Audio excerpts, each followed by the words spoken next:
ეს უსაფრთხოების ბალიში არის გათვლილი დასრული ადამიანისთვის, რომ ქალაქ ვოლნიშის სპორტულ გამაჯანსაღებელი კომპლექსის მიმდებარე ტერიტორიაზე საქართველოს ქალთა ავტოსპორტის ფედერაციამ კამპანიის შენი ცხოვრებასავით მართი ავტომობილი ფარგლებში მოსწავლე ახალგაზრდებისთვის საგანმანათლებლო სემინარი საავტომობილო მოძრაობის საგზაო უსაფრთხოება ჩაატარა, რომელსაც საქართველოს დამსახურებული ვეტერანი მრბოლელი ზურაბ ბეჟაშვილი უძღვებოდა. ღონისძიება ვოლნისის მუნიციპალიტეტის მერიის ხელშეწყობით გაიმართა. აქტივობაზე წარმოდგენილი იყო ავტომრბოლელების ავტოპარკი, რამაც სანახაობას ერთგვარი სილამაზე შესძინა.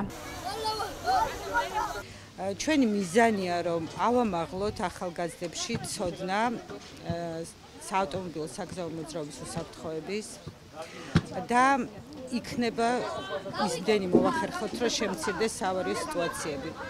ლექცია სემინარებს უძღვება დამსახურებული ავტომრბოლელი ბატონი ზურაბ ბეჟაშვილი. წელიწადში ერთხელ სხვადასხვა რეგიონებს სტუმრობთ. აი წელს მაგალითად უკვე მესამეც ჩამოვედით, მესამე წელია ვოლნის სტუმრობთ და კარგი იქნება თუ მეტი ხელშეწყობა გვექნება, უფრო დიდი ავტოპარკით ჩამოვალთ ამ შემთხვევაში.